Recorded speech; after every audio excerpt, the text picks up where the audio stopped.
ये हाँ, ये लो 657 रुपये और ये 60 पैसे। और हाँ, ये रसीदें लो जिनको देना है, हैं?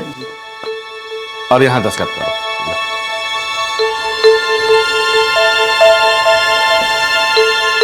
ठीक।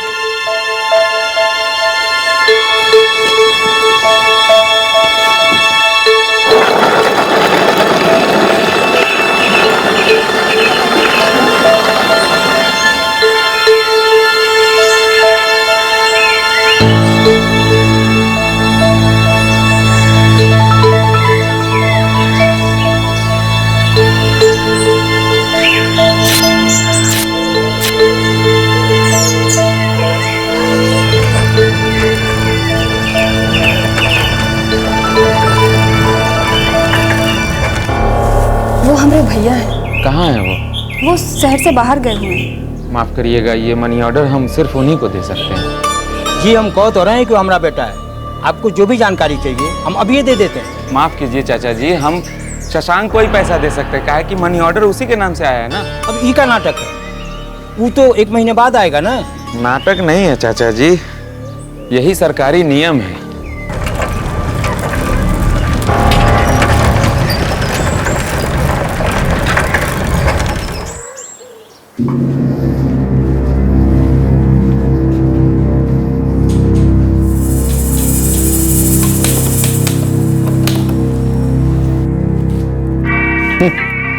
ये दीनानाथ भी बड़ा किस्मत वाला है। जिंदगी में इसने जरा भी पापड़ नहीं बेले और इसकी किस्मत तो देखो, बड़े आराम से इसे नौकरी मिल गई। सीधा पोस्टमैन बन बैठा है, जरा भी रगड़ाई नहीं हुई है, सीधा नीचे से ऊपर गया है। दीनानाथ, हम काम में व्यस्त हैं, पैसा रख दो, अभी बाद में गिन लेंगे। ये बाकी बचे हुए 4 रसीदें हैं और 357 रुपये 60 पैसा है। सब लोग में से केवल एक ही आदमी मिला जिसका 300 रुपये का मनी ऑर्डर आया था। आप एक बार गिन लीजिए। 2 दफा हम सुन चुके हैं तुम्हारी बात को, अब हमें कुछ काम करने दोगे कि नहीं? तुमने पैसे रख दिए, जाओ।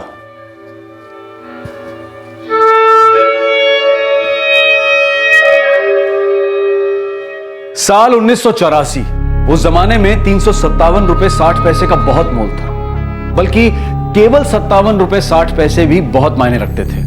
एक साधारण पोस्टमैन दीनानाथ शर्मा के लिए ये 57 रुपए 60 पैसे उनकी जिंदगी के 29 साल की इंसाफ की लड़ाई बन गई।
पोस्टमैन दीनानाथ शर्मा जी।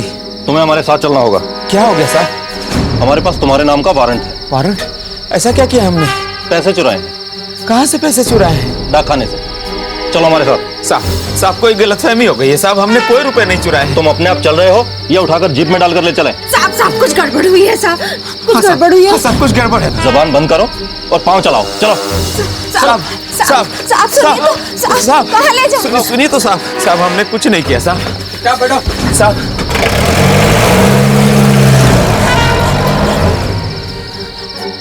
अरे पूजा का ख्याल रखना, हम दिनेश चाचा को लेके पुलिस थाना होकर आते हैं, ठीक है?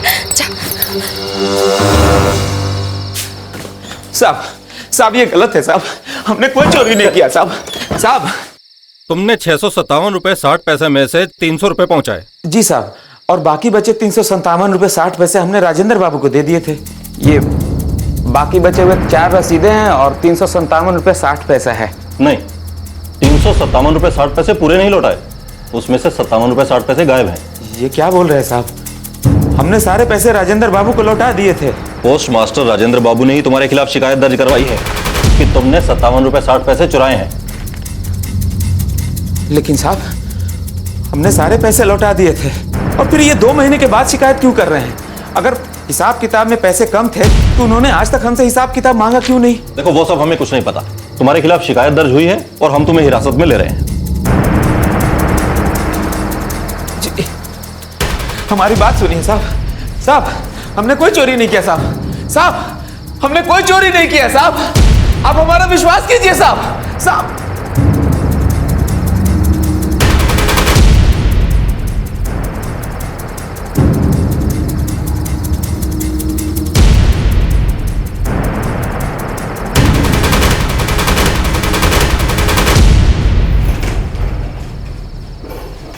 देखो, कुछ नहीं हो सकता। कंप्लेंट दर्ज हुई है और हमें कार्रवाई करनी ही पड़ेगी।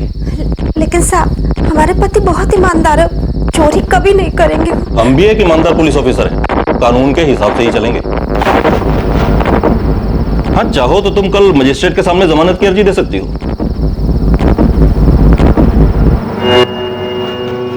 देखो, शिकायतकर्ता पोस्ट मास्टर बुलर चौक डाकखाना श्री राजेंद्र सोमेश्वर। अपराध सरकारी खजाने से 57 रुपये 60 पैसे की चोरी। आईपीसी 409 की धारा सरकारी कर्मचारी द्वारा अमानत में खयानत, criminal breach of trust. Postman Dinanath Sharma को अगले दिन बेल मिल गई, लेकिन चार्जशीट तो दायर करनी ही थी क्योंकि एफआईआर दर्ज हो चुकी थी। उन पर चोरी का इल्जाम लगा था। फंसाया जा रहा है हमको यहाँ। सब हमसे चिढ़ते हैं। सबको लगता है जैसे ये नौकरी हमको मुफ्त में मिल गई है, बिना मेहनत किए। अरे हम मानते हैं कि बाबूजी अपनी नौकरी के दौरान गुजरे तो हमको ये काम मिला, लेकिन हम भी ये काम पूरी ईमानदारी और मेहनत से कर रहे हैं। उन लोगों को हमारे साथ ऐसा नहीं करना चाहिए था।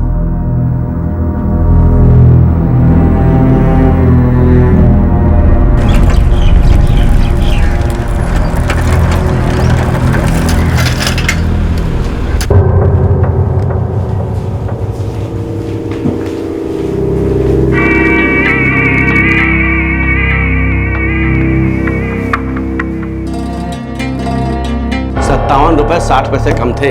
पिछले 2 महीने में आपने हमसे कुछ पूछा तक नहीं और आज अचानक शिकायत दर्ज करवा रहे हैं कि हमने रुपए चुराए। मनियाडा बांटने कौन गया था? हम ही गए थे, लेकिन वापस लौटते ही बाकी बचे पैसे हमने आपको लौटा दिए थे और आपको कहा भी था कि गिन लीजिए, लेकिन आप अपने काम में व्यस्त थे। तो अगर हमने उस समय पैसे नहीं गिने तो इसका यह मतलब नहीं कि बाकी का पैसा तुमने यहाँ रख दिया था। जी हाँ, हमने बाकी का पैसा यही रख दिया था। अगर नहीं रखते तो गिनने के लिए आपको क्यों कहते? जीवन में कभी हमने एक फूटी कौड़ी नहीं चुराई है साहब, और आपने हमको चोर बना दिया। दीनानाथ, हम तुम्हारे मुंह नहीं लगना चाहते, तो बहुत बहस करने लगे हो। एक बात कान खोलकर सुन लो, जब तक तुम्हारा ये पुलिस का केस खत्म नहीं हो जाता है तब तक तुम नौकरी पे वापस नहीं आ सकते हो, समझे? साहब, यही नौकरी हमारे लिए रोजी रोटी है साहब, इसी से हमारे परिवार का पेट चलता है। माफ करो, हम कुछ नहीं कर सकते, ये सरकारी नियम है। तुमने पैसे चुराए हैं, जब तक तुम बरी नहीं हो जाते हो तब तक नौकरी पे वापस नहीं आ सकते, तुम्हें निलंबित किया जाता है।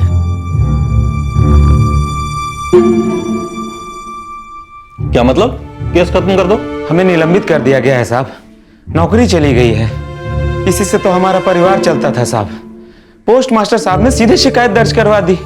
कम से कम एक बार हमसे हिसाब किताब तो पूछना चाहिए था। देखो दीनानाथ, एफआईआर दर्ज हो चुकी है, अब बिना कार्रवाई किए कुछ नहीं हो सकता, तुम्हें थोड़ा टाइम इंतजार करना पड़ेगा। तो फिर आप जांच करिए ना साहब, हमने चोरी नहीं की है और हमें डर भी नहीं है, बस थोड़ा जल्दी कर देते साहब तो। देखो दीनानाथ, तुम हमें मत सिखाओ कि हमें क्या करना है और क्या नहीं करना।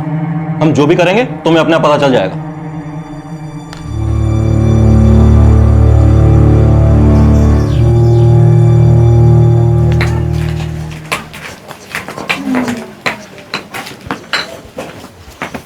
अब क्या करेंगे?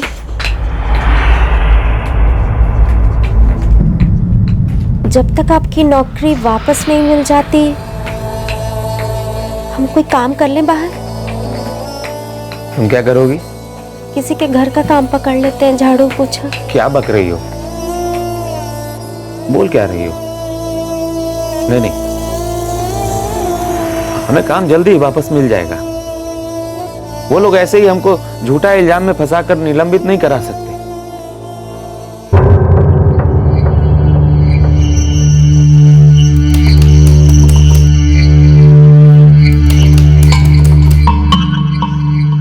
दीनानाथ, हमारी जांच पूरी हो चुकी है और हमने अदालत में भी चार्जशीट दायर कर दी है। बस अब मामले की सुनवाई शुरू होगी। जांच में आपने क्या पाया?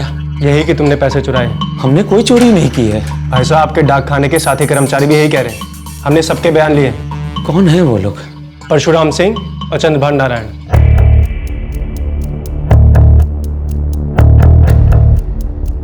इसका मतलब हमें अदालत जाना पड़ेगा। कब? जब भी केस की सुनवाई होगी। कब होगी सुनवाई? वो हम कैसे कह सकते हैं? जब भी होगी तुम्हें सूचना मिल जाएगी।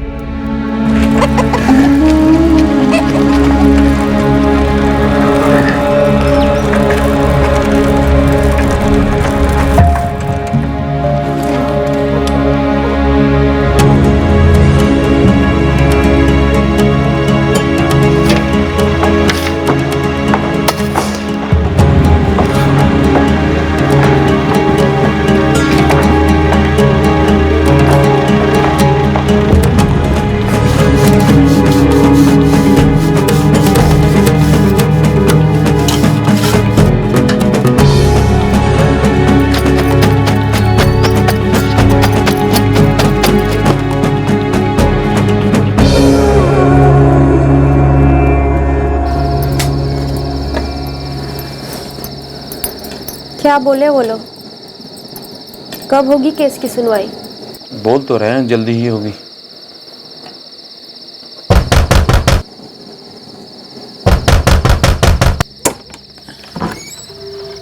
अरे नागेंद्र जी, नमस्ते, आइए ना। देखो भाई दीनानाथ, 4 महीने हो गए, आपका किराया नहीं मिला अभी तक। बहुत मुश्किल समय चल रहा है नागेंद्र जी, जल्दी ही मिल जाएगा। कब मिल जाएगा भाई साहब? हमने कोई धर्मशाला थोड़ी खोल रखी है। बस थोड़ा सा समय और दे दीजिए, अदालत की सुनवाई होने वाली है, सब ठीक हो जाएगा। देखो भाई, कृपा करके हमारा घर 2 दिन के अंदर अंदर खाली कर दो। हमें नया किराएदार मिल गया, हमें माफ करो भाई। नागेंद्र जी, मेहरबानी कीजिए, ऐसा मत करिए। देखिए, हमारे लिए और मुश्किल मत खड़ी कीजिए। हमारा किराएदार 2 दिन में आने वाला है, तब तक आराम से हमारा ये घर 2 दिन में खाली कर दीजिए, समझे आप?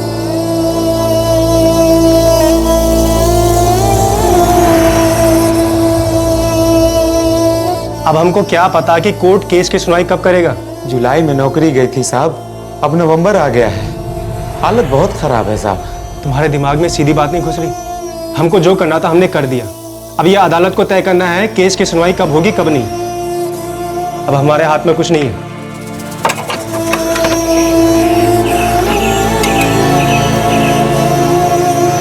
चलो नागेंद्र जी को चाबी दे देते हैं, फिर निकलते हैं। चलो बेटा।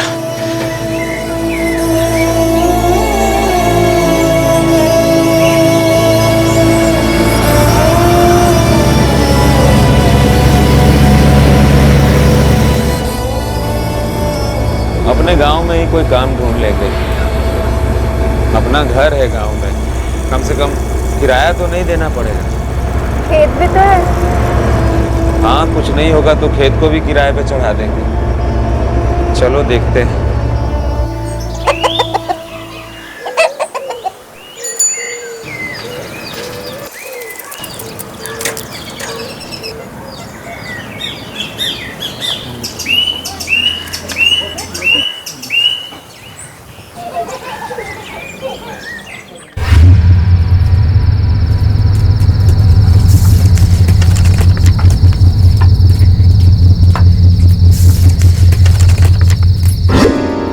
अदालत से केस की तारीख है।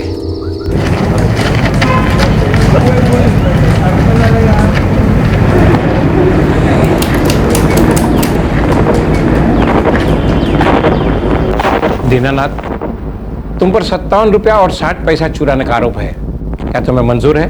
नहीं साहब, हमने कोई चोरी नहीं किया है साहब, हम निर्दोष हैं। ठीक है, तुम्हारा कोई वकील है? नहीं साहब। तो वकील रखो। अगर तुम वकील नहीं रख पाए तो अदालत तुम्हें एक वकील मुहैया करवाएगी और केस की सुनवाई उसके बाद होगी। अगला केस। सुनिए सुनिए दीनानाथ जी, सुनिए, आपको वकील की जरूरत है ना? अब हम वकील हैं, आपका केस संभाल लेंगे। लेकिन हमने कोई चोरी नहीं की है वकील साहब। हाँ हाँ, हम ये साबित कर देंगे दीनानाथ जी। अब देखिए, अगर आप कोर्ट से वकील लेंगे ना तो वो सरकारी वकील होगा, और आप पर तो जो मुकदमा है वो भी सरकारी खजाने से पैसे चुराने का है, वो आपको नहीं जितवाएगा। तो इसीलिए तो कह रहे हैं, हम संभाल लेंगे आपका केस। हमको हमारी नौकरी वापस चाहिए। हाँ हाँ, मिल जाएगी नौकरी। अरे ये केस आप पक्का जीतोगे दीनानाथ जी, और अपनी तो फीस भी ज्यादा नहीं है। कितनी फीस है? बस यही है। और फिर शुरू हुई दीनानाथ शर्मा की हमारी न्याय व्यवस्था से जंग। 57 रुपए 60 पैसे की चोरी का एक केस साल 1985 में शुरू हुआ। सर, दोनों गवाह परशुराम सिंह और चंद्रभान नारायण सरकारी कर्मचारी हैं और काम की व्यस्तता के चलते आज वो पेश होने में असमर्थ हैं। शिकायत करता? सर, वो भी उस डाक खाने में पोस्ट मास्टर हैं, नहीं आए। मैं अगली तारीख देता हूँ, उसमें वो हाजिर रहने चाहिए। जी सर।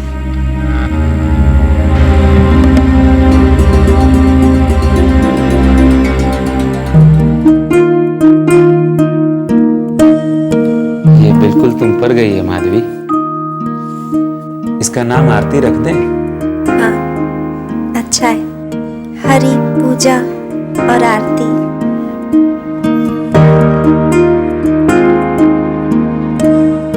अब क्या करे दीनानाथ, अरे हर बार कोई गवाह पेश ही नहीं होता अदालत में और अगली तारीख मिल जाती है। लेकिन हमारी नौकरी वापस कब तक मिल जाएगी वकील साहब? तुम इस केस को पक्का जीतोगे दीनानाथ। अरे कोई माई का लाल तुम्हें हरा ही नहीं सकता, बस थोड़ा विश्वास रखो।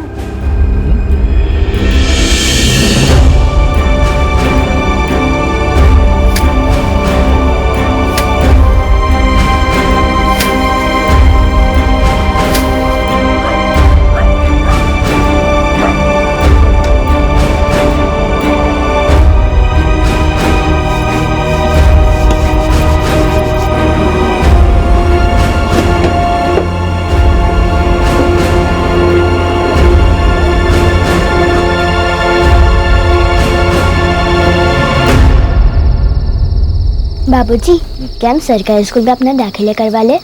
स्कूल की फीस कहाँ से आएगी बेटा?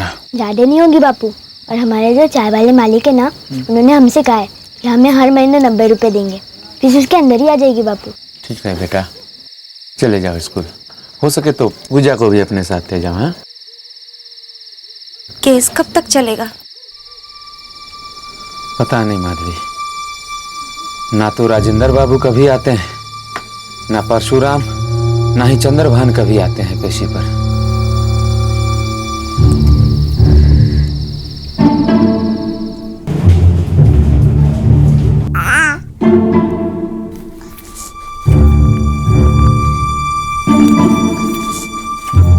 गोपाल नाम कैसा रहेगा? अच्छा।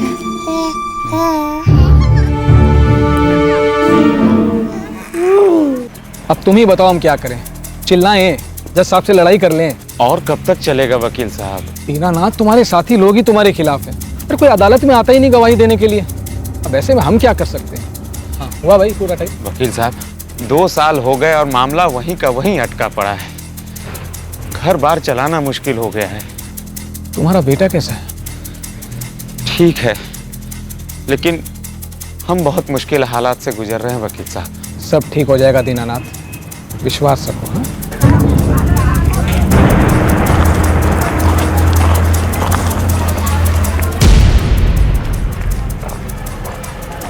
क्या दुश्मनी लगा रखी है तुमने? आखिर कहना क्या चाहते हो? हम तो बस ये कहना चाह रहे थे कि आखिर आप लोग कौन से जन्म का दुश्मनी निकाल रहे हैं हमारे साथ। वाह, उल्टा चोर कुतवाल को डांटे।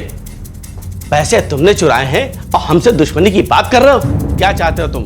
हम सब लोग अपना काम धंधा छोड़ करके तुम्हारे सेवा में अदालत के चक्कर काटे? देखिए, हम बहुत परेशानी में हैं। 2 साल हो गए हमारी नौकरी गए, अदालत में केस चलते चलते, लेकिन आज तक आप लोगों में से कोई भी पेशी पे आने का नाम ही नहीं ले रहे हैं। दीनानाथ, अपनी ये भड़ास तुम जज साहब के सामने जाके निकालो। हमारे पास आने से कुछ नहीं होगा। और सुनो, दोबारा हमारा भेजा खाने के लिए मत आना, समझे? जाओ यहां से।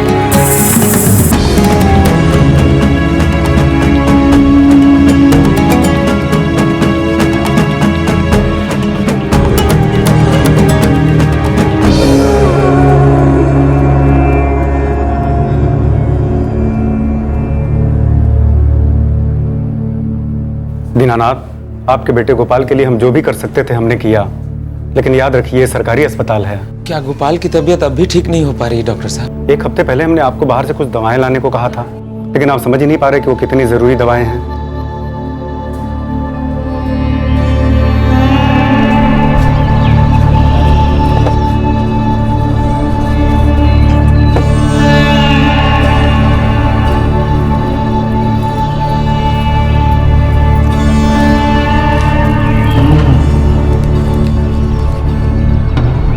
बाबूजी, मेरे पास बस इतने ही है। ये चाय वाले सेठ से कुछ और मांग लो ना बेटा। वो ना बोलता है।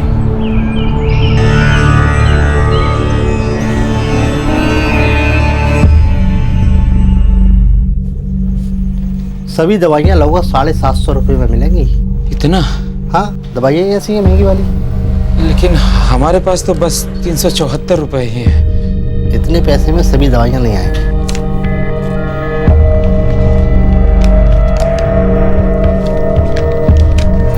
साल 1991, 57 रुपए 60 पैसे की चोरी का मामला दर्ज हुए 7 साल बीत चुके थे और इस केस को अदालत में चलते हुए 6 साल गुजर गए। दीनानाथ और माधवी अपना एक और बच्चा खो चुके थे। अपने पुश्तैनी खेतों का एक हिस्सा बेचने के बावजूद भी वो अपनी बेटी गुड्डी को बीमारी की चपेट में आने से नहीं बचा पाए। लेकिन केस अब भी चल रहा और चलता ही जा रहा।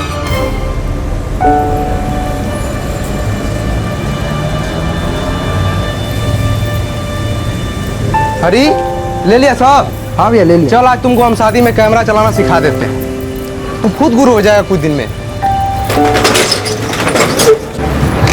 चल, आ बैठ जा। बैठ गया? हाँ भैया, चल।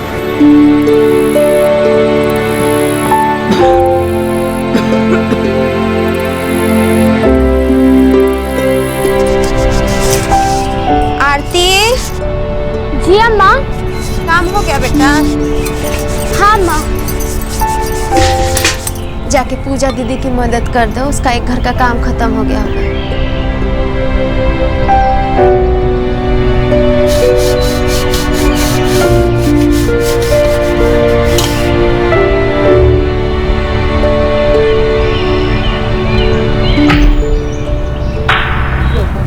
बड़ी मुश्किल से सुनवाई की तारीख मिली है। कुछ फायदा होगा? जोड़ लगाएंगे, एड़ी चोटी का जोड़ लगाएंगे। विश्वास रखो दीनानाथ।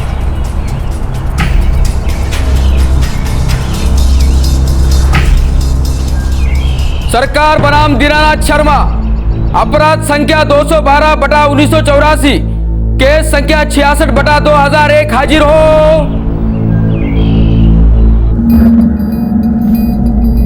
57 रुपए 60 पैसे चोरी का मामला। जी जज साहब, मेरे मुवक्किल पे ये जो 57 रुपए 60 पैसे की चोरी का इल्जाम लगाया गया है बेबुनियाद है। 57 रुपए 60 पैसे की चोरी? 1984? जी सर, 1984 से इस केस की सुनवाई चल रही है। प्रोसिक्यूशन के वकील कौन है? सर, ये केस बस अभी अभी मेरे पास आया है, मैं चार्जशीट देख रहा हूँ। सर, प्रोसिक्यूशन आज तक एक भी गवाह इस अदालत में पेश नहीं कर पाया है और इसी वजह से ये केस आज तक घसीटता चला जा रहा है। पर ऐसे क्यों हुआ? ये और कुछ नहीं है सर, इस मामले को लटकाने के हथकंडे हैं और इसी वजह से मेरे मुवक्किल दीनानाथ शर्मा पिछले 17 सालों से अपनी नौकरी से निलंबित हैं। सर, मुझे इस केस को ठीक से पढ़ने समझने के लिए ज़रा वक्त चाहिए। मैं अदालत से एक और तारीख की विनती करता हूँ।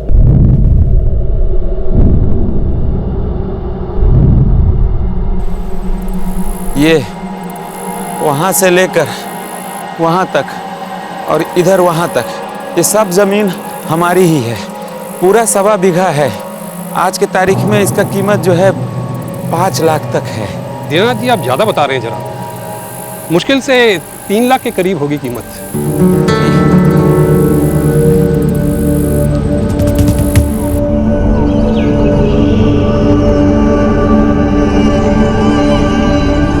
आओ बेटा, हम तुम्हारा ही इंतजार कर रहे थे। बैठो बैठो। क्या बात है बाबूजी?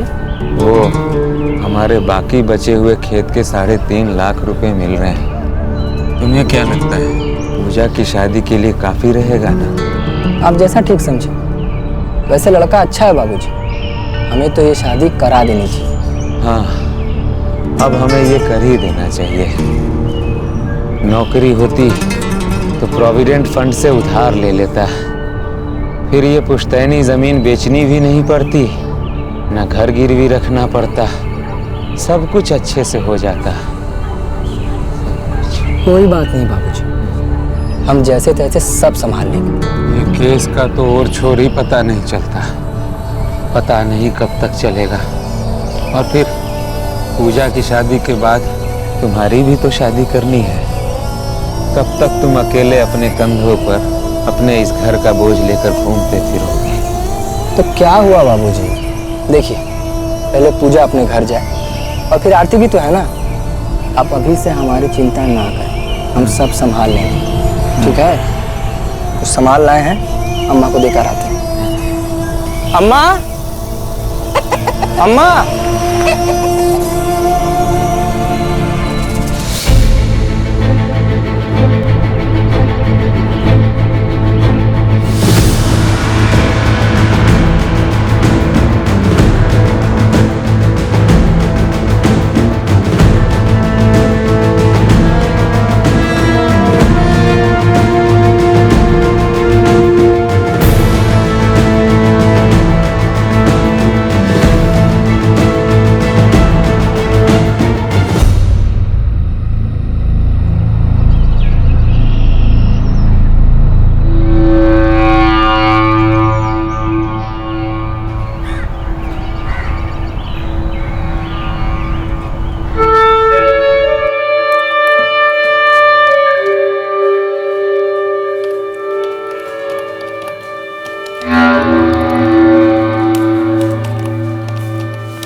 एक्सक्यूज मी, बाबा कहाँ जा रहे हैं आप?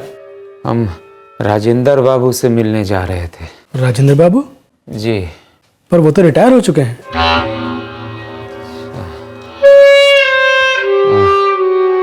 हम दीनानाथ शर्मा हैं। ओह, मैंने सुना है आपके बारे में, वो चोरी वाला केस। नहीं, हमने कोई चोरी नहीं की थी। हम तो बस राजेंद्र बाबू से पूछने चले आए थे कि वो अदालत में क्यों नहीं पेश हो रहे हैं। 3 साल बाद सरकारी तौर पे हम भी रिटायर हो जाएंगे। बिना तनख्वाह के निलंबित हुए हमको 23 साल हो गए। लेकिन ये केस है कि खत्म होने का नाम ही नहीं ले रहा है। बाबा एक काम कीजिए, आप यहाँ बैठिए, मैं पोस्ट मास्टर साहब से बात करता हूँ कि इस बारे में क्या करना है। बैठिए।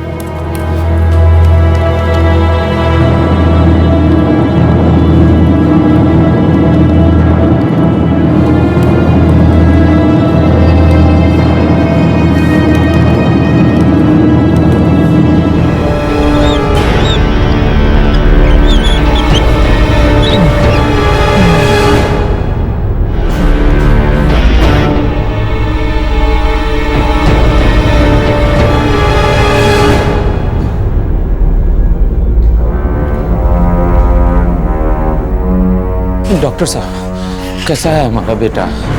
अभी हालत स्थिर है। ये साधारण सीने का दर्द नहीं था, उसे हल्का दिल का दौरा पड़ा है। दिल का दौरा? हाँ, लगता है बहुत स्ट्रेस लेता है वो। तुझे आराम की जरूरत है। डॉक्टर साहब कह रहे थे कि तू चिंता बहुत करता है। कुछ नहीं बाबूजी, वो थोड़ा काम ज्यादा था ना, इसीलिए। आप लोग चिंता ना करें, है ना?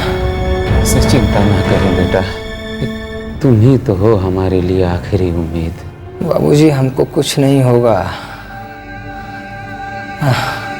अच्छा ये बताइए, आप तारीख पे कोर्ट गए थे ना? कोर्ट? आप कोर्ट गए थे कि नहीं बाबूजी? नहीं गए थे। आप कोर्ट काहे नहीं गए बाबूजी?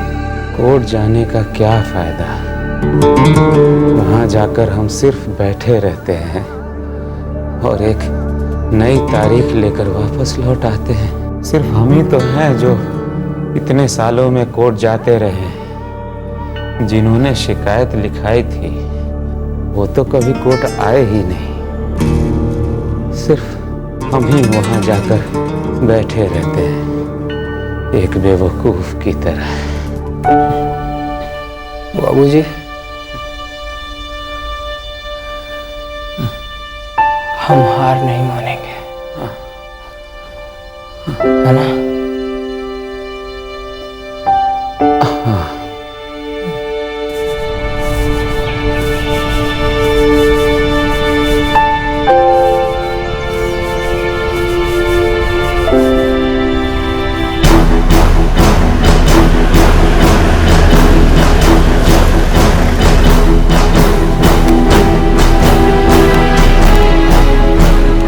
जी जी आपके लिए वारंट। वारंट किस लिए? पिछली 5 सुनवाई में नोटिस देने के बाद भी आप अदालत में नहीं आए, हमें आपको गिरफ्तार करना पड़ेगा। हम सुनवाई की लगातार मांग कर रहे हैं, हम जरूर जीतेंगे दीनानाथ, बस विश्वास रखो। क्या राजेंद्र बाबू, परशुराम और चंद्रभान इतने सालों में एक बार भी अदालत में पेश हुए क्या? नहीं, कभी नहीं आए। तो फिर हम कैसे जीतेंगे? पिछले 24 सालों में वो लोग एक बार भी अदालत में पेश नहीं हुए, उन्हें कुछ नहीं हुआ, और हम कुछ एक बार अदालत में पेश नहीं हो पाए तो हमको गिरफ्तार कर लिया गया। देखो दीनानाथ, विश्वास तो तुम्हें रखना ही पड़ेगा। तुम तो जानते हो अदालत की कार्रवाई है।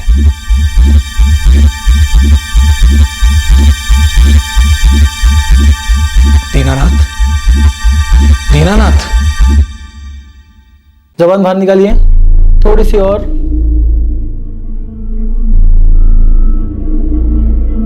सांस लीजिए। डॉक्टर साहब सब ठीक है ना? ठीक तो है, लेकिन उनसे बात करते वक्त मुझे वो डिप्रेस्ड लगे। हाँ, आजकल वो ज्यादा बात भी नहीं करते हैं।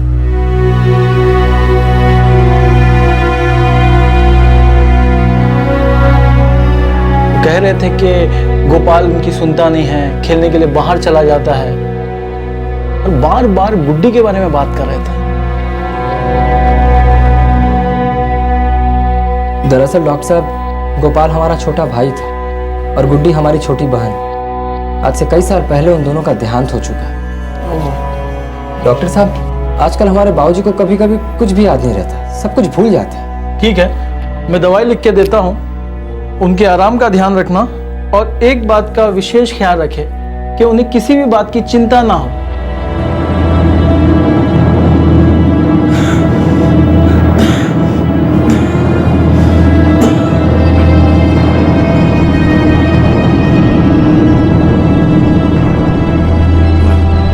गोपाल, ए गोपाल, कहाँ है गोपाल? गोपाल कहाँ है? बैठिए, बैठिए। हाँ, गोपाल कहाँ है? काहे इधर उधर की बात सोच रहे हैं, आराम करिए ना। गोपाल को अच्छे से खाना खिलाया करो, उसकी तबीयत ठीक नहीं रहती आजकल। हाँ हम खिला देंगे, आप आराम करिए, चलिए। हाँ।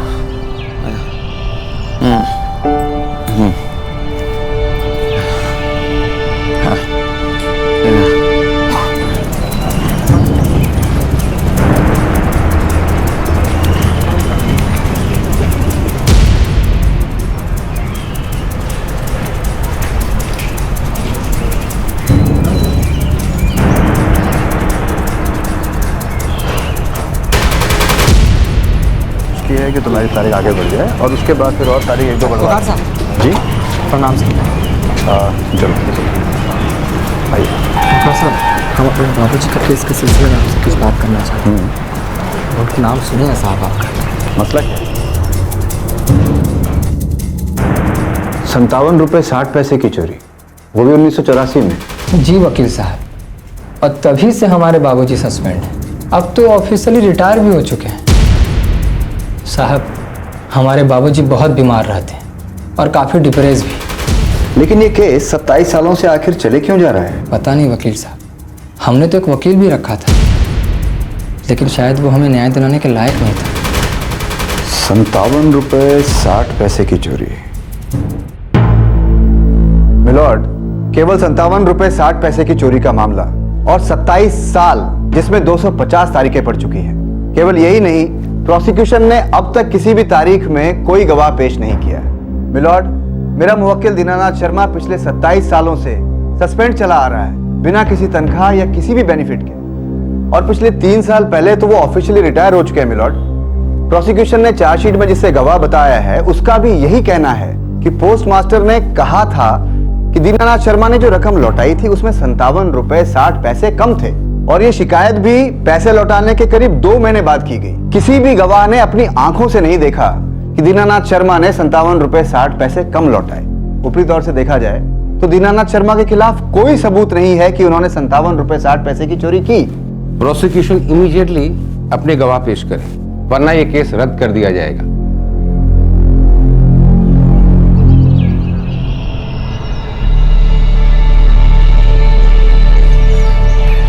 बाबूजी, हमने नया वकील कर लिया है, बहुत अच्छे वकील हैं वो। अब देखिएगा केस बहुत जल्दी निपट जाए, है ना?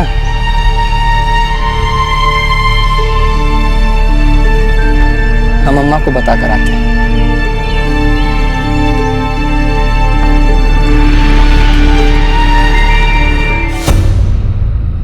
अब तो हद हो चुकी है मिलॉर्ड। 29 साल गुजर चुके हैं, शिकायतकर्ता भी गुजर चुके हैं मिलॉर्ड। 1984 में लगाए गए आरोपों का एक भी सबूत नहीं है, सब बेबुनियाद है मिलॉर्ड। 300 तारीखें भी पड़ चुकी है। मेरा भी यही मानना है। दीनानाथ शर्मा के खिलाफ कोई सबूत नहीं मिलने के कारण उन्हें 57 रुपये 60 पैसे की चोरी का दोषी नहीं माना जा सकता है। यह केस सबूतों के अभाव के आधार पर रद्द किया जाता है। नेक्स्ट।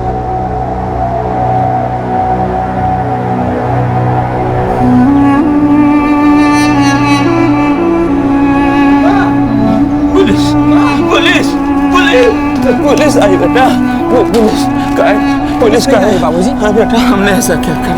पुलिस नहीं आ रही। पुलिस? कोई पुलिस नहीं आ रही है। आपने कुछ नहीं किया था बाबूजी, आपने पैसे भी नहीं चुराए थे। कोर्ट ने आपके खिलाफ का मुकदमा रद्द कर दिया।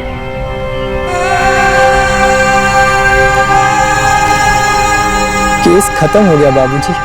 केस खत्म हो गया? हाँ बाबूजी। तो हमने रुपए नहीं चुराए थे ना बेटा? हमने कोई चोरी नहीं की थी। तो हमने कोई चोरी नहीं की थी। हमने कोई चोरी नहीं की थी। अरे बेटा, यही बात तुमको मैं कब से समझा रहा था कि हमने कोई चोरी नहीं की थी। तुझे तो मालूम है ना कि हमने कोई चोरी नहीं की थी। आपने कोई चोरी नहीं की थी बाबूजी? हाँ, हमने कोई चोरी नहीं की थी। बाकी बचे हुए 4 रसीदें हैं और 357 रुपये 60 पैसा है। आप एक बार गिन लीजिए। बोला था उनको मैंने कि हमने कोई चोरी नहीं की है, तब से बोल रहा था हमने कोई चोरी नहीं की थी, हमने कोई चोरी नहीं की थी। 29 साल और 300 तारीखों के बाद कहीं जाकर ये केस खत्म हुआ। पोस्टमैन दीनानाथ शर्मा जब 36 साल के थे तब उन पर 57 रुपये 60 पैसे की चोरी का आरोप लगा था, और आज जब वो 65 साल के हो चुके हैं तो सबूतों के अभाव में ये केस खत्म हुआ है। दीनानाथ शर्मा का बेटा हरी इतने सालों तक उनके बिना तनख्वाह के रहने के मुआवजे के लिए कोर्ट जाने की सोच रहा है। उसकी मांग है कि इतने सालों की सैलरी और बेनिफिट्स उन्हें ब्याज सहित मिले, और हम उम्मीद करते हैं कि इस मुआवजे का हक मिलने में उन्हें और 29 साल न लग जाए। करोड़ों के घोटाले और हजारों करोड़ों के स्कैम्स की जांच सालों तक चलती रहती है। कुछ केसेस जो कि अंजाम तक पहुंचते हैं उनमें आरोपी को कुछ सालों की सजा होती है और एक राई के दाने जितनी पेनल्टी लगती है, जो कि घोटाले की रकम के सामने कुछ भी नहीं होती। कभी भी आरोपी से घोटाले में गुम हुई रकम की रिकवरी का कोई फैसला नहीं सुनाया जाता, और सिर्फ 57 रुपए 60 पैसे की चोरी के आरोप में एक आदमी को 29 साल तक इंसाफ के दरवाजे पर ठोकरें खानी पड़ती है।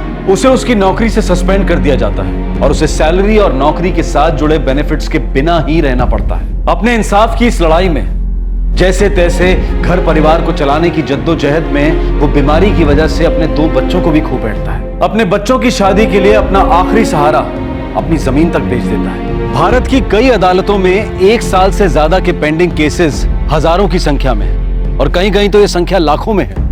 ऐसे में अगर लोग ये कहते हैं कि हमारी व्यवस्था में पूरी तरह से सफाई और बदलाव की जरूरत है, तो इसमें गलत क्या है? हमारे आज के एपिसोड की दूसरी कहानी।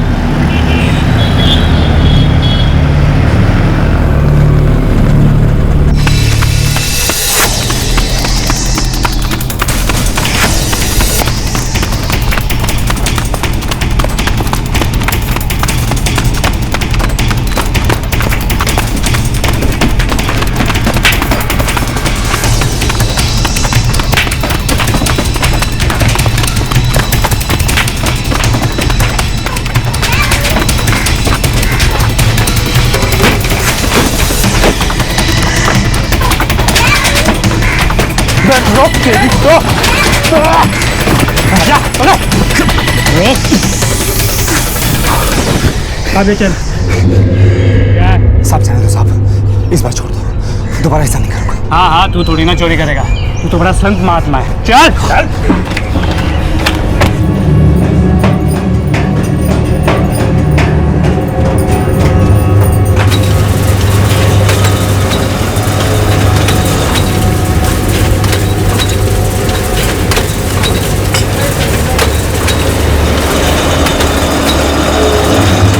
अब्बू अब्बू, अल्ताफ को पुलिस ने पकड़ लिया है। तो इसमें नई बात क्या है?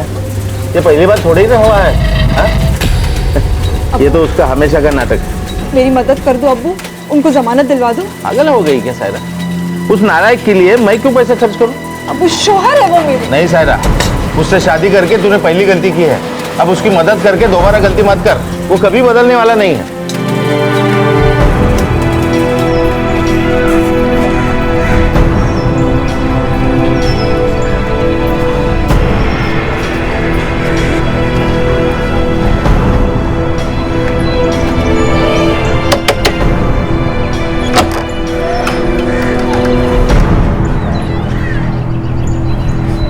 सायरा, मेरे पास इतने पैसे नहीं हैं बेटा। मेरे 2 बच्चे हैं अम्मी, उन्हें मैं कैसे संभालूंगी? अम्मी, कम से कम आप तो मेरी बात समझो। सारा, रकम छोटी होती तो मैं तुम्हारी मदद कर सकती थी, पर रकम बहुत बड़ी है बेटा। तू अपने अब्बू से क्यों नहीं कहती? मैं उनसे बात करके आई हूँ अम्मी, उन्होंने पैसे देने से मना कर दिया। तो फिर मैं तेरी मदद कैसे कर सकती हूँ बेटा? तुमको ना ही मेरी परवाह है ना ही बच्चों की। क्या जरूरत थी अल्ताफ चोरी करने की? गलती हो गई सायरा, आगे से ऐसा नहीं करूंगा। बस इस बार मुझे यहाँ से निकलवा दे। कैसे निकलवाऊं अल्ताफ? मैं पैसे कहाँ से लाऊं? अब्बू ने मना कर दिया है और अम्मी के पास इतना पैसा नहीं है। कुछ भी कर सायरा, मुझे यहाँ से बाहर निकलवा। बच्चों की कसम खा के कहता हूँ कि बाहर निकल के चोरी छोड़ दूंगा, कोई काम ढूंढ लूंगा, सीधी सादी जिंदगी जीऊंगा, बस तू मेरी जमानत करवा सायरा।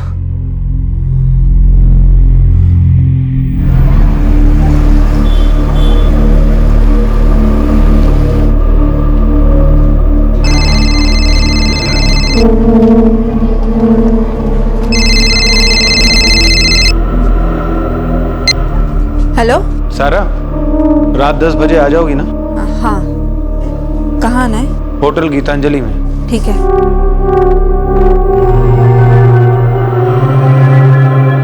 शोएब, माजिद, मैं थोड़ी देर के लिए बाहर जा रही हूँ, तुम दोनों अकेले ठीक से रहना। हाँ ठीक है अम्मी। और मैंने खाना बना कर रख दिया है, टाइम से खा लेना। जी अम्मी।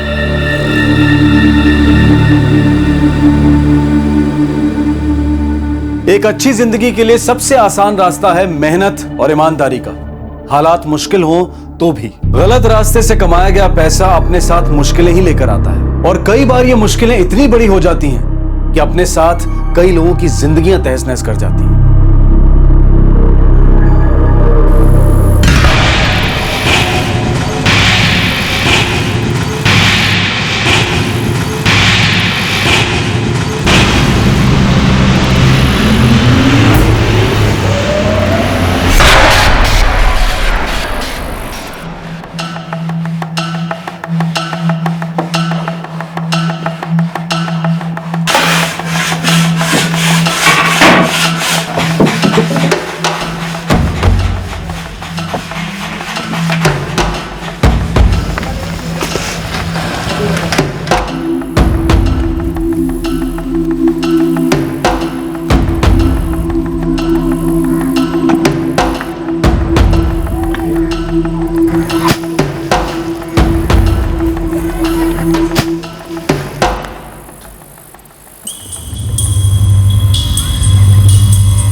मुकुंद भाऊ, हाँ, उधर नाले पे एक बढ़िया सूटकेस पड़ा है। क्या सूटकेस? हाँ भाऊ, एकदम टिप टॉप कंडीशन में है। हाँ हाँ भाऊ।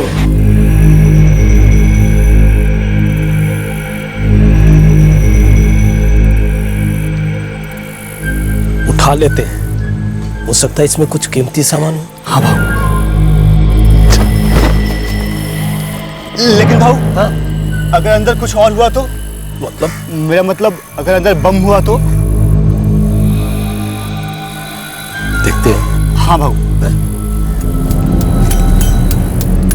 पुरुषोत्तम, इस पर तो खून लगा हुआ।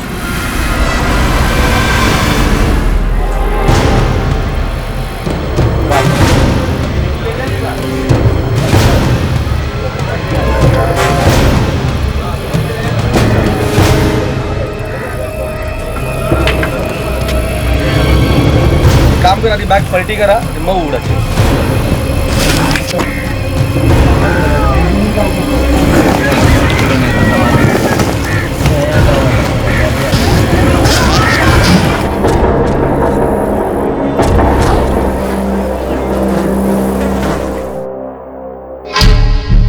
खून में अल्कोहल के ट्रेसेस मिले हैं।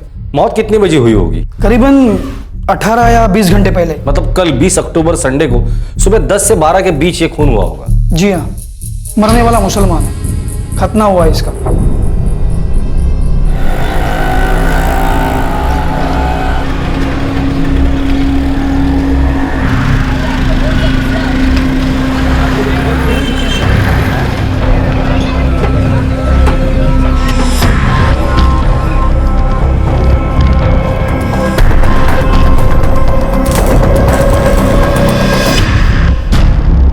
ये तो कादिर नियाज है साहब। कहाँ रहता है? ये तो नहीं मालूम साहब। पान की दुकान पर एक दो बार मुलाकात हुई थी। अगली गली में एक कपड़े की फैक्ट्री है, वहाँ काम करता है ये।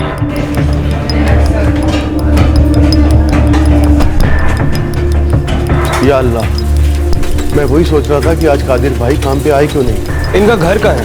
यही पीछे की चाली में, गोली नंबर 45।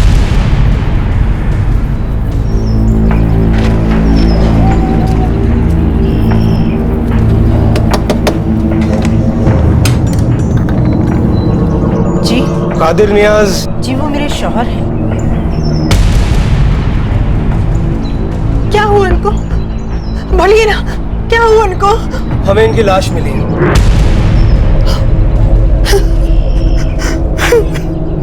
पोस्टमार्टम रिपोर्ट के हिसाब से कादिर की मौत कल सुबह या दोपहर को हुई है। हमें लाश आज सुबह मिली। आपने पता लगाने की कोशिश नहीं की? आपका पति कल से घर पर नहीं आया, कहाँ गया होगा वो? साहब मैंने फोन किया था सुबह उनको, लेकिन उनका फोन बंद आ रहा था। सुबह? आपका पति कल से गायब है और आपने आज सुबह फोन किया था? कई बार वो बिना बताए अपनी अम्मी के घर चले जाते थे, रात भर वहीं रुकते थे और अगले दिन लौट आते थे। उनका नंबर क्या है? 444-678-778। कादिर की अम्मी रहती कहाँ है? हमारे घर से 2 गली छोड़कर तीसरी गली में। ये लोग कौन है? ये अल्ताफ है और ये उसके 2 बच्चे, शोएब और माजिद। ये अल्ताफ कौन है? अल्ताफ मेरी बेटी सारा का शौहर है। सारा उसकी दूसरी बीवी है। शोएब और माजिद अल्ताफ की पहली बीवी के बच्चे हैं। आपकी बेटी मतलब कादिर की बेटी? नहीं साहब, सारा मेरे पहले शौहर की बेटी है। वो गुजर गए। उसके बाद मैंने कादिर नियाज से दोबारा निकाह कर लिया। ये फोटो हमें उसी सूटकेस से मिला था जिसमें कादिर की लाश मिली थी।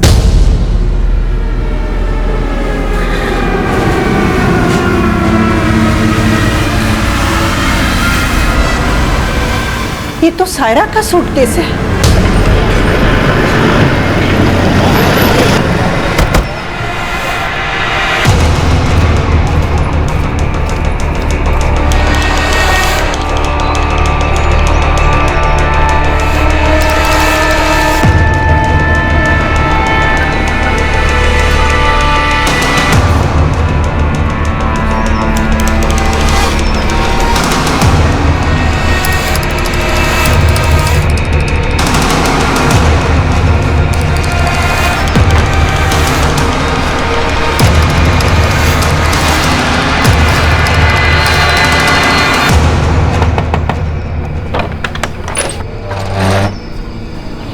जी कादिर नियाज आपके बेटे हैं?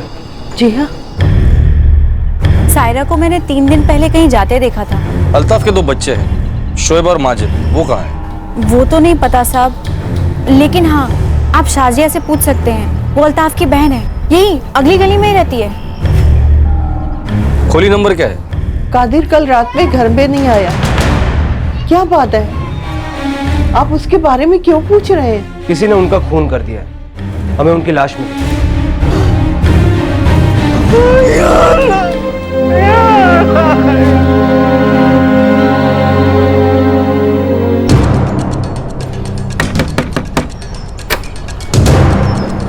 शाजिया जी। अल्ताफ कहाँ है? भाईजान तो शोएब और माजिद को कल दोपहर ही यहाँ छोड़ गए थे। कितने बजे?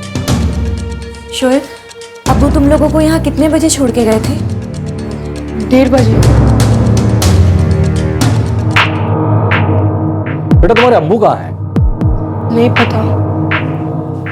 बेटा तुम्हें पता है? तुम्हारी अम्मी कहाँ है? हमें नहीं पता। सायरा कहाँ है? नहीं मालूम साहब। मुझे अल्ताफ का मोबाइल नंबर चाहिए। 1 मिनट।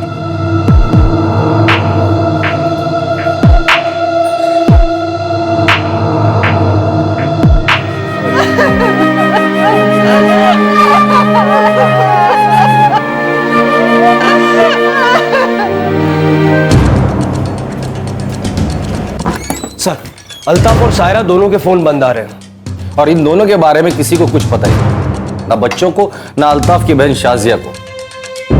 रजिया, सायरा की माँ, शायद उसे कुछ पता हो। वो सिर्फ इतना बता के गई थी कि वो किसी काम से बाहर जा रही है। कहाँ जा रही ये तो आपको बताया ही होगा। जी, भोपाल। 1-2 दिन लगेंगे अम्मी। ऐसा क्या काम है भोपाल में? कुछ कंपनी का काम है अम्मी। अब जब तक अल्ताफ कोई काम नहीं ढूंढ लेता तब तक तो मुझे काम करना ही पड़ेगा ना। कौन सी कंपनी में काम करती है वो? पता नहीं साहब। आपके शौहर कादिर किसने मारा होगा उसने? अल्ताफ ने, सायरा ने या अल्ताफ और सायरा दोनों ने मिलके? या कहीं आप भी तो शामिल नहीं इन दोनों के साथ? रजिया जी कैसी बातें कर रहे हैं साहब? मैं मेरे शौहर को क्यों मारूंगी? इसका जवाब तो हमसे बेहतर आप दे सकती है। मैं उनकी बीवी हूँ। और सायरा, वो तो उनकी सगी बेटी नहीं है। वो सूटकेस भी सायरा का था। इसका एक ही मतलब है, इस खून में सायरा जरूर शामिल है। नहीं मालूम साहब, मुझे कुछ भी नहीं मालूम। बिस्मिल्लाहिर्रहमानिर्रहीम। कुल हुवल्लाहु अहद अल्लाहु समद लम यलिद वलम यूलद वलम यकुल लहू कुफुवन अहद। बिस्मिल्लाहिर्रहमानिर्रहीम।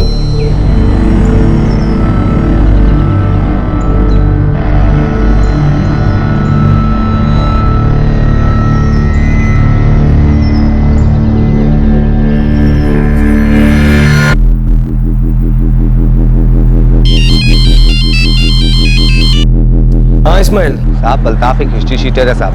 आसपास के थाने में रिकॉर्ड चेक करो, कई बार पकड़ा जा चुका है। छुप के कहाँ बैठा है वो? अभी तक तो किसी को मालूम नहीं है साहब। उसके बच्चे शोएब और माजिद, उनको कुछ पता है? हो सकता है साहब, पर अभी तक कुछ पता नहीं चला है। और वो सायरा? सर, सायरा का कुछ तो भी झोल है साहब। तो कहाँ काम करती है, किस कंपनी में काम करती है, किसी को कुछ नहीं मालूम। ठीक है, कुछ पता चले तो बताना।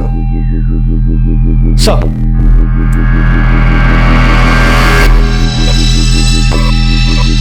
ये अल्ताफ कई बार चेन स्नैचिंग के मामले में पकड़ा गया है।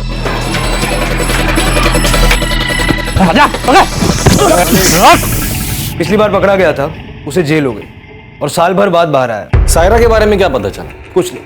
कौन सी कंपनी में काम करती है, क्या काम करती है, कुछ पता नहीं चला। उसका फोन भी स्विच ऑफ है और वो भोपाल गई हुई है, ऐसा उसकी मां रजिया का कहना है।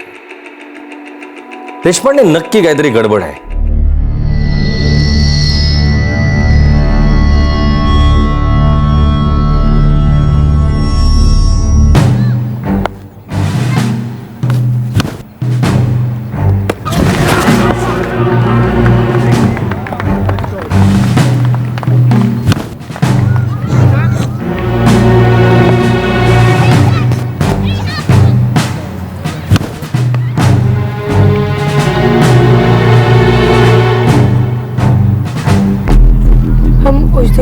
खेल रहे थे। फिर तुम्हारे अब्बू ने तुम दोनों को तुम्हारी बुआ के घर छोड़ा? हाँ। कुछ बताया नहीं उन्होंने कि कहाँ जा रहे हैं? नहीं। माजिद को पता होगा? उस दिन भी वो हमारे साथ खेल रहा था, उसे कैसे पता होगा? एक मिनट, वो बीच में एक बार घर गया था पानी पीने। माजिद जल्दी बोलना, माजिद, माजिद फील्डिंग का जल्दी बोलना, बॉल फेंक जल्दी माजिद। क्या कर रहा है माजिद? शोएब, मैं पानी पी कर आता हूँ, जल्दी जा। जैसे फील्डिंग आती है हमेशा घर पे गलती मार लेता है। बस उतनी देर वो मेरे साथ नहीं था, फिर हम खेलने लगे और उसके बाद सुल्तान मामू आए और उन्होंने हमें आवाज दी। शोएब, माजिद जल्दी चलो बेटा, अब्बू बुला रहे हैं। हाँ हाँ मामू जान, बस आधा घंटा बैटिंग हो जाए फिर आता हूँ मैं। नहीं बेटा, अब्बू को जरूरी काम है, तुम दोनों जल्दी आओ। चलो चलो चल माजिद। ये सुल्तान कौन है? अम्मी के ममेरे भाई है। तो क्या वो भी उस दिन तुम्हारे घर आए थे? हाँ, सुल्तान मामू और मुख्तार नानू दोनों उस दिन हमारे घर आए थे। मुख्तार नानू, ये कौन? अम्मी के मामू।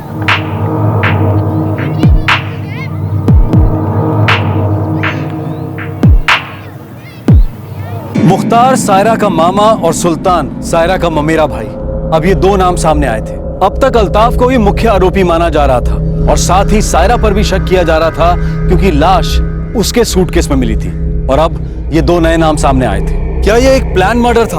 आखिर इस खून का मकसद क्या था और क्या रजिया इस बारे में कुछ जानती थी? मुख्तार मेरा चचेरा भाई है और सुल्तान उसका बेटा है। वो गांव से आए थे। वो दोनों 20 अक्टूबर को अल्ताफ और सायरा के घर पर थे। ये दोनों अल्ताफ के घर में क्या कर रहे थे? नहीं पता साहब, वो अक्सर वहां आते हैं। इस वक्त कहाँ है वो? मालूम नहीं साहब। आपके शौहर इतवार की सुबह कहाँ थे ये आपको पता नहीं। आपकी बेटी कहाँ काम करती है ये आपको पता नहीं, जिसका अभी तक पता नहीं चला। आपका दामाद अल्ताफ वो कहाँ है ये आपको पता नहीं। आपका भाई मुख्तार और उसका बेटा सुल्तान कहाँ है ये आपको पता नहीं। आपको तो कुछ पता ही नहीं है। सच में आपको कुछ पता नहीं या सच छुपा रही है हमसे रजिया जी? मैं कुछ नहीं छुपा रही हूँ साहब, मुझे सच में नहीं मालूम है। मुख्तार और सुल्तान 16 तारीख को हमारे घर आए थे। मेरे शौहर कादिर को उनका यहाँ आना पसंद नहीं था, वो उनको पसंद ही नहीं करते थे। उन्होंने उन दोनों को जाने के लिए कह दिया था। तुम लोग गांव से यहाँ आते ही क्यों हो? काम धाम तो कोई करते नहीं, बस यहाँ आ जाते हो मुफ्त की रोटियां तोड़ने। कैसी बात कर रहे हो कादिर भाईजान? रजिया हमारी बहन है। पर ये घर मेरी कमाई से चलता है, तुम्हारी बहन की कमाई से नहीं, समझे? कैसी बातें करते हैं आप? भाईजान 2-4 दिन रुककर चले जाएंगे। नहीं, ये दोनों आज ही यहाँ से जाएंगे। मैं इनकी शक्ल भी देखना पसंद नहीं करता। एक नंबर के निकम्मे और निठल्ले हैं लोग। और हाँ, जब मैं शाम को काम से घर आऊं ना, तो ये लोग मुझे नजर नहीं आने चाहिए।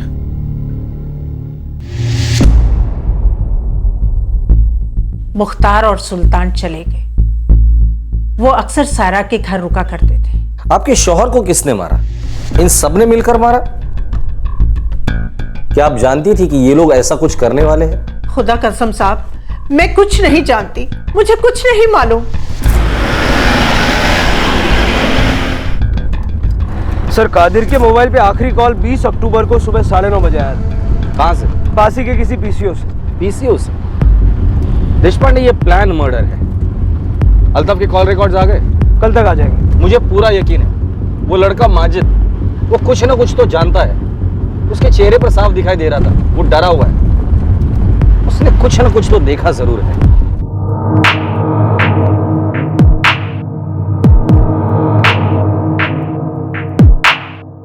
सर, वो क्रिकेट खेलते वक्त बीच में एक बार घर गया था पानी पीने। हो सकता है तभी उसने कुछ देख लिया हो।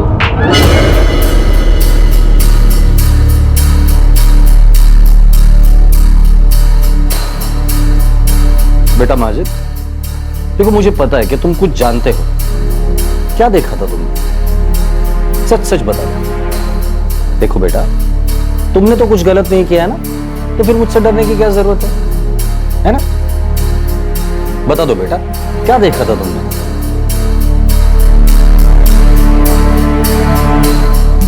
अच्छा, तुम्हारे नाना कादिर नियाज क्या उस वक्त तुम्हारे घर पर थे, तुम्हारे अब्बू के साथ?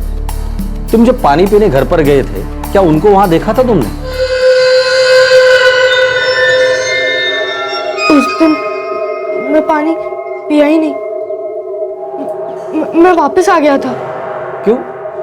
ऐसा क्या देखा तुमने जो पानी पिए बगैर ही चले आए?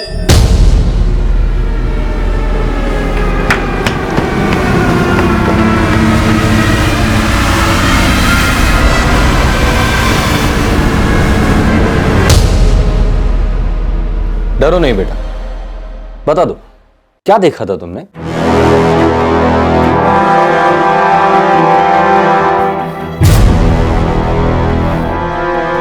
मुझे सब साफ करना पड़ेगा।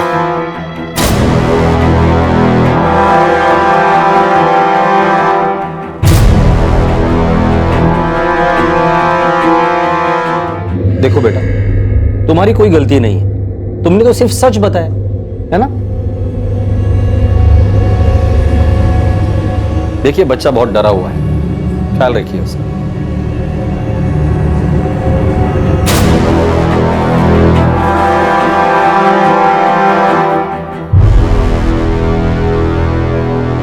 ये बात तो तय है कि इस खून के पीछे अल्ताफ का ही हाथ है। सिर्फ ये पता करना है कि उसके साथ कौन कौन था और इस खून के पीछे उसका मकसद क्या था। हेलो? हाँ ठीक है सर, सायरा भोपाल से वापस आ चुकी है, वो पुलिस स्टेशन में है।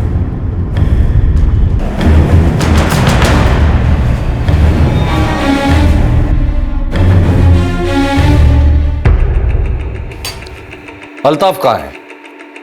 पता नहीं साहब। साहब मैं अभी 1 घंटे पहले ही लौटी हूँ। आते ही अम्मी ने बताया कि क्या हुआ है। तुम्हें सच में नहीं पता था कि तुम्हारे सौतेले पिता का खून हो चुका है? नहीं साहब, मैं काम से बाहर गई थी भोपाल। मोबाइल क्यों बंद रखा था? देखो सायरा, सब सच सच बता दो, वरना तुम्हारे लिए बहुत मुश्किल होगा ये साबित करना कि तुम इसमें शामिल नहीं हो। साहब मुझे जैसे ही पता चला कि ये सब हुआ है और आप लोग मुझसे बात करना चाहते हैं, मैं सीधे थाने चली आई। यह आके कोई एहसान नहीं किया है हम पर, नहीं भी आती ना तो एक आध दिन में हम तुम तक पहुंच ही जाते थे। भोपाल क्यों गई थी और किस लिए गई थी? कंपनी के काम से गई थी। कंपनी के काम से गई थी और मोबाइल बंद रखा था? कहाँ काम करती हो और क्या काम करती हो? मैं कपड़ों की फैक्ट्री में काम करती हूँ, मार्केटिंग का काम है। मार्केटिंग का काम है और मोबाइल बंद रखा था? रोमिंग बहुत महंगा पड़ता है साहब, इसलिए मैं फोन बंद ही रखती हूँ। अपनी कंपनी का नाम बताओ और भोपाल में कहाँ रुकी थी वो बताओ। साहब मैं शकूर के लिए काम करती हूँ, वो एजेंट है कंपनी का। उसका भी नंबर दे दो।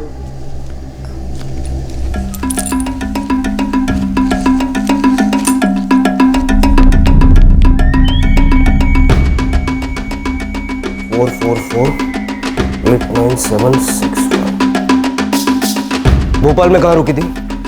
Blue moon laws.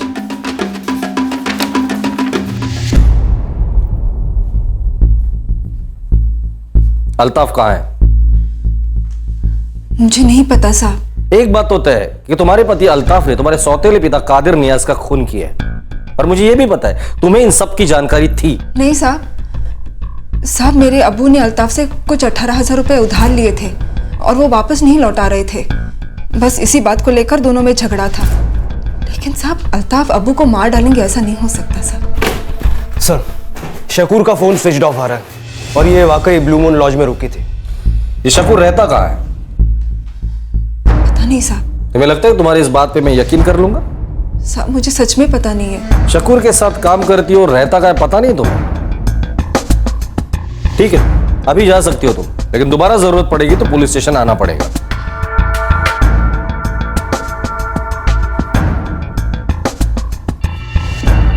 ये झूठ बोल रही है, पता करो ये शकूर कौन है, करता क्या है, और ये 18,000 का चक्कर क्या है ये भी पता करो। ये बात लगभग साफ थी कि कादिर नियाज के खून में अल्ताफ का ही हाथ था, और इस बात की भी संभावना थी कि मुख्तार और सुल्तान ने उसकी मदद की थी।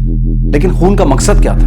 भोपाल से लौटते ही सायरा ने खुद पुलिस स्टेशन में आकर बताया कि उसके अब्बू और उसके शौहर के बीच में 18,000 रुपए के लेन देन को लेकर झगड़ा था, जो कि उसके अब्बू ने अल्ताफ से उधार लिए थे। क्या इस खून का मकसद वाकई पैसा ही था? पता नहीं साहब, मेरे शौहर ने कब पैसे उधार लिए थे। क्या इस 18,000 को लेकर आपके शौहर और अल्ताफ के बीच कोई झगड़ा था? झगड़ा तो था साहब, पर सच क्या था वो मुझे नहीं मालूम। 18,000? अरे कौन से 18,000? मैंने नहीं लिए किसी से 18,000। झूठ बोल रहे हैं आप। सायरा ने आपको वो पैसे दिए थे। देख अल्ताफ, सायरा झूठ बोल रही है, मैंने कभी कोई उससे पैसा नहीं लिया है।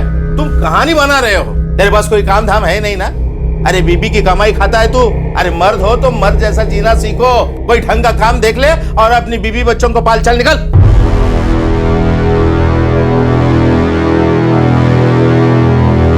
आपके शौहर ने सायरा से पैसे उधार लिए थे?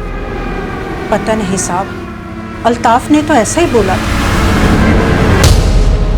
तुमने कहा था कि तुम्हारे अब्बू ने तुम्हारे शौहर से 18,000 रुपए उधार लिए थे। नहीं, वो उन्होंने वो पैसे मुझसे लिए थे। सब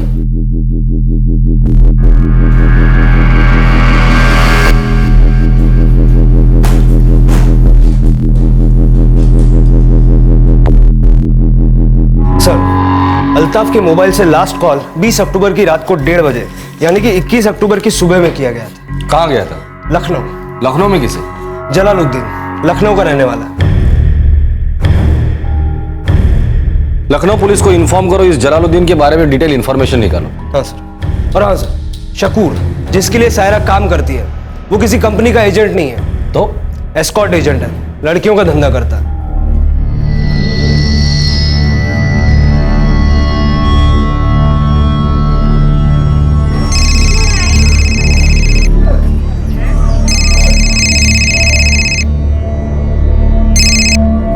हेलो जी, जलालुद्दीन? जलालुद्दीन लखनऊ का रहने वाला है। कौन है वो? जी वो हमारे मामू हैं। हमारी नजर है तुम पे, उनको खबर देने की गलती मत करना।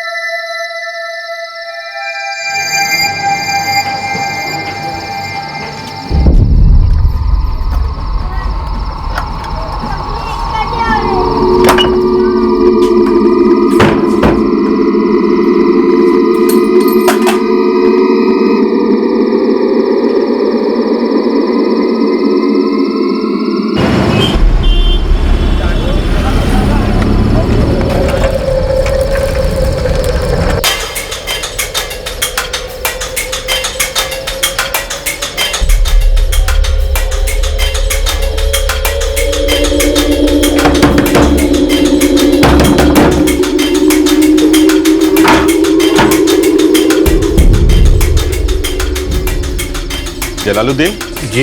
अरे अरे आप कौन हैं? सुनिए।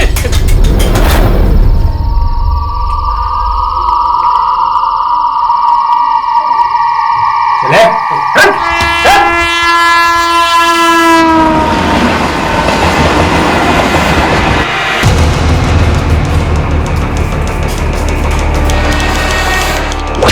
बस अब करो साहब, जो बता था सब बता दिया। अल्ताफ और सुल्तान की बहुत धुलाई की, लेकिन उनको नहीं पता कि मुख्तार कहाँ है। वो कह रहे कि मुख्तार लखनऊ से 2 दिन पहले ही निकल गया। मुख्तार के गांव के पुलिस को इन्फॉर्म कर दो और उसके खिलाफ लुकआउट नोटिस जारी करो। अल्ताफ और सुल्तान अब पुलिस की हिरासत में थे। 20 अक्टूबर को आखिर हुआ क्या था? वो कौन था जिसने कादिर नियाज को मारा था और फिर लाश को सूटकेस में बंद करके नाले के पास फेंक दिया था? आखिर ये खून क्यों किया गया था?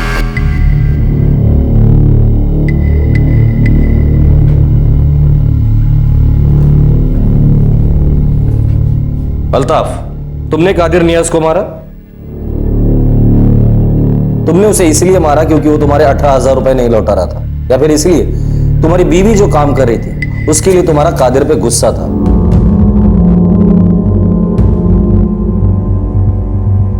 तुमको ना ही मेरी परवाह है और ना ही बच्चों की। क्या जरूरत थी अल्ताफ चोरी करने की? बच्चों की कसम खा के कहता हूँ कि बाहर निकल के चोरी छोड़ दूंगा, कोई काम ढूंढ लूंगा, सीधी सादी जिंदगी जीऊंगा। बस तू मेरी जमानत करवा सायरा। सारा, रात 10 बजे आ जाओगी ना? हाँ। कहाँ आना है? सारा ने अपने अबू को मेरी जमानत के लिए 18,000 रुपए दिए थे। उसने वो पैसे भी रख लिए, मेरी जमानत भी नहीं करवाई। पर सायरा तो तुम्हारे जमानत के लिए मदद मांग रही थी, फिर उसके पास इतने सारे पैसे कहां से आ गए?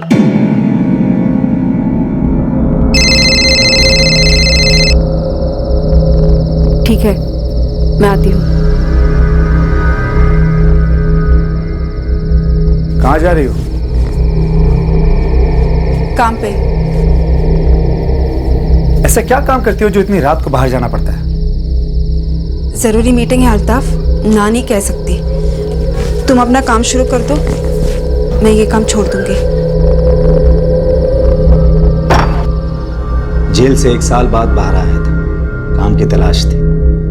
मुझे नहीं पता था कि सारा क्या काम करती थी, पर उस रात सब पता चल गया।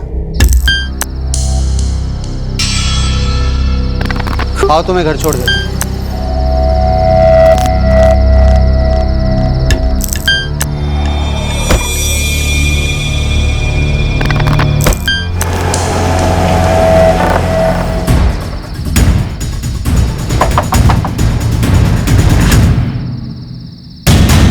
कहाँ थे तुम?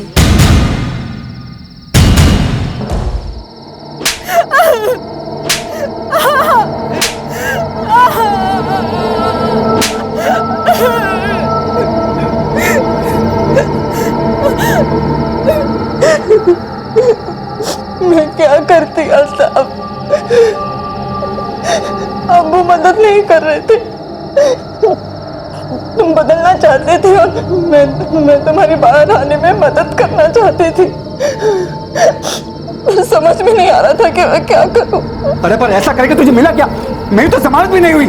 मैंने अब्बू को 18,000 रुपए दिए थे तुम्हारी जमानत करवाने के लिए, लेकिन उन्होंने कुछ नहीं किया।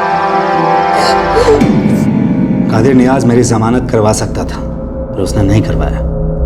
वो सारा को इस गंदगी में जाने से रोक सकता था, पर उसने नहीं रोका। मैं उसी रात उसको मारने वाला था, लेकिन सायरा ने रोक लिया। सायरा 2-3 दिन के लिए काम से बाहर गई थी और तब मुख्तार और सुल्तान घर पे आए थे। कादिर नियाज ने लोगों को बहुत बेइज्जत किया था और घर से बाहर भी निकाल दिया था। साला जो मन में आता है बोलता है। अरे सामने वाले कोई इज्जत है कि नहीं? अरे उसे किसी की फिक्र नहीं है, ना सायरा की, ना सायरा की अम्मी की। उसने सायरा की भी मदद नहीं की, वरना उसे ये सब नहीं करना पड़ता। सायरा को ये सब नहीं करना पड़ता? अल्ताफ, अल्ताफ बता, सायरा को क्या नहीं करना पड़ता? क्या नहीं करना पड़ता सायरा को? चाहे जितने भी दुश्मनी हो, मुझे मालूम था वो हरामी फोकट के दारू पीने जरूर आएगा। सायरा घर पे नहीं थी। मुख्तार और सुल्तान भी उसको सबक सिखाना चाहते थे, और मैं भी। माजिद जल्दी बोलना, माजिद, माजिद बिल्डिंग का जल्दी बोलना, बहुत जल्दी माजिद।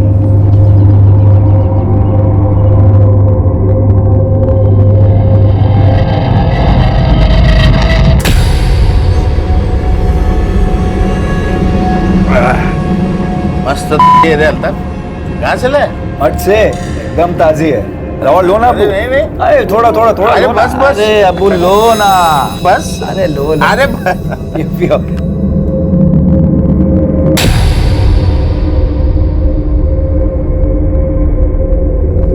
अरे अबू और लो ना। अरे नहीं। अरे लो ना। बस अल्ताफ, अरे बस बहुत मजा आया, बहुत मजा।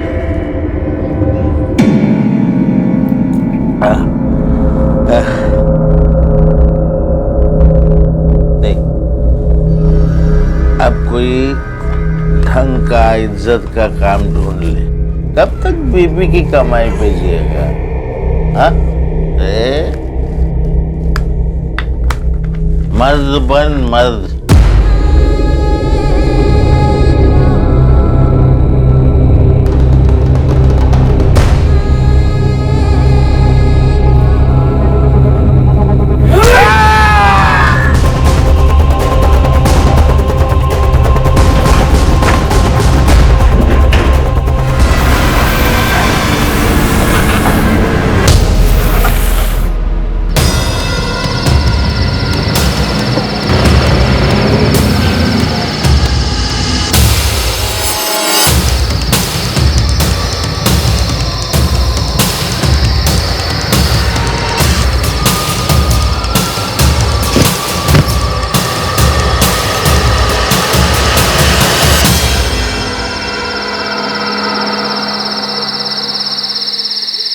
मैं झूठ बोलकर अपने दोस्त से रिक्शा लाया था, सूटकेस उधर नाले में फेंकने के लिए। शिंदे, स्टेटमेंट में इसके सिग्नेचर ले लेना। हो साहब।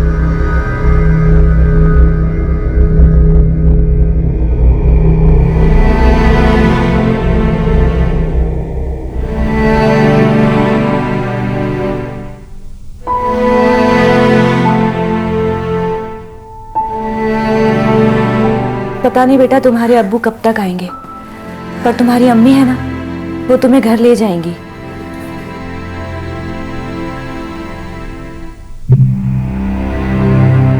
तीसरा आरोपी मुख्तार अभी तक लापता है।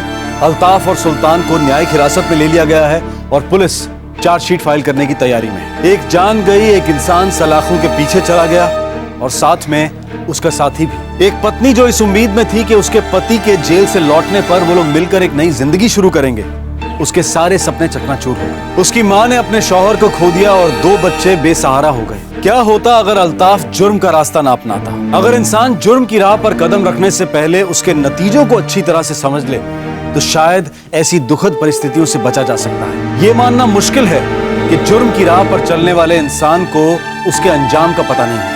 हालात कितने भी तकलीफदेह क्यों ना हो, लेकिन गलत रास्ते से कमाया गया पैसा अपने साथ सिर्फ मुश्किलें ही लेकर आता है। और कई बार ये मुश्किलें इतनी बड़ी होती हैं कि अपने साथ कई जिंदगियां तहस नहस कर जाती हैं। आपसे फिर मुलाकात होगी क्राइम पेट्रोल दस्तक में एक और नए केस के साथ। तब तक अपना ख्याल रखें, सुरक्षित रहें और याद रखें, क्राइम नेवर पेस। जय हिंद। इस तरह के और भी एपिसोड देखने के लिए हमारे चैनल को सब्सक्राइब करें और बेल आइकन दबाना ना भूलें।